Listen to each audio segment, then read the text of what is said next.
Alors, pour le DB scan, c'est quelque chose qui va nous permettre d'enlever le bruit. Si on sait jamais, on a des doutes, on a fait des groupements et on sait pas trop à propos de nos éléments s'ils sont, si nos groupements sont bruités ou pas. Ça veut dire ils ont des éléments étranges, des éléments singuliers qui n'ont rien à voir avec le reste des éléments.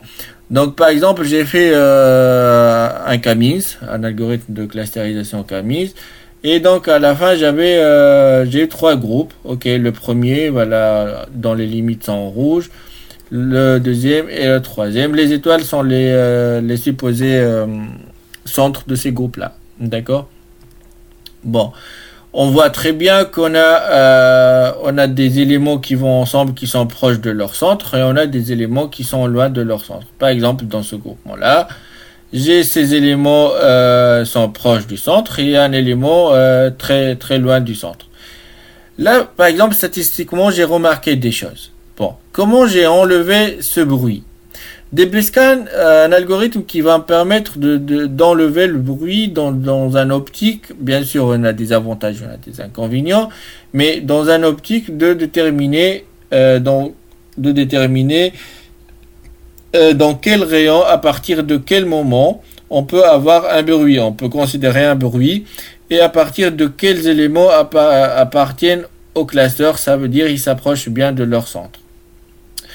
Si par exemple je prends ce groupe-là en rouge, avec une étoile comme le centre de tout, bon, comme le centre de tout, donc là si je définis minimum 5 points, 5 5 points, ok, donc là je considère 5 points comme si au minimum, il va me mettre les 5 points en minimum, comme le bon cluster avec un espacement de 1 cm envers leur cluster. Ça veut dire cet élément-là doit avoir un espacement au maximum de 1 cm et ça avec un maximum de 1 cm et 1 cm et 1 cm, d'accord, avec un minimum de rassembler 5 points comme ça.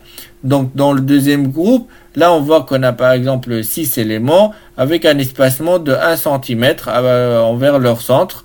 Et donc si j'applique DBScan là-dessus, donc DBScan il va me prendre que cette cercle-là, il va me prendre alors les éléments qui s'éloignent à 1 cm au maximum de leur centre, d'accord, avec en plus ils doivent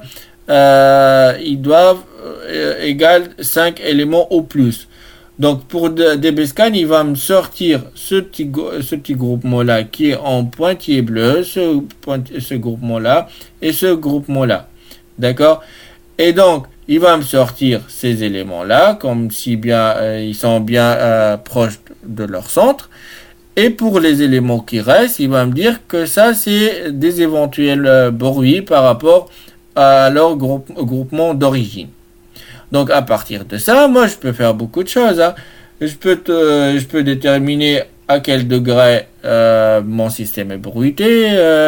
Je peux déterminer est-ce que ça c'est vrai ou pas. Je peux dire est-ce que mon système fonctionne pas ou voilà, il fonctionne pas. Je peux déterminer beaucoup de choses à partir de ça. Les inconvénients qui peuvent y être, si par exemple mes données ils sont pas totalement vraies, ils sont par exemple imprécises, donc un élément que j'ai, il peut être là ou là, ça aussi il peut me perturber ce calcul-là. Est-ce que si mes éléments ils n'ont pas une véracité élevée, ça veut dire cet élément il peut exister ou pas exister. Il peut peut-être un élément ici, je ne sais pas, un élément ici mais qui n'est pas vrai. Il peut, voilà, un élément il était mis suite à une erreur par exemple. Il y en a beaucoup de choses qu'on peut sortir à partir du DBScan, mais il faut se méfier des avantages et des inconvénients tout dépend du contexte. Donc ça marche pas bien avec le contexte où je suis pas sûr de mes éléments, de l'existence de mes éléments. Hein. Là ça marche pas bien parce que par exemple pour un élément qui peut exister ou pas exister et j'applique des BSCAN, ça, il y a pas de sens derrière. Donc, du coup, donc il faut bien choisir quand est-ce qu'on peut appliquer cet algorithme-là. En plus, le problème aussi, c'est qu'il va travailler sur genre de rayon comme ça. Or qu'il peut exister un élément là qui bien il se coïncide bien avec les autres, mais là DBSCAN puisque il travaille par rayon, donc il va pas prendre en compte. Justement, donc après on peut rapprocher ça avec des probabilités, on peut rapprocher ça avec les ensembles flous, beaucoup de choses. Donc voilà, il faut bien choisir quand est-ce qu'on prend cet algorithme et quand est-ce qu'on l'applique au vu de ses avantages et des inconvénients, tout comme les autres, hein. Et en plus, soit on l'applique sur Camille, soit on l'applique sur les autres systèmes les autres méthodes de clustering. Je ne sais pas, mais voilà. Là, j'ai voulu vous montrer cet algorithme qui travaille sur la distance, sur la densité des éléments envers leur centre.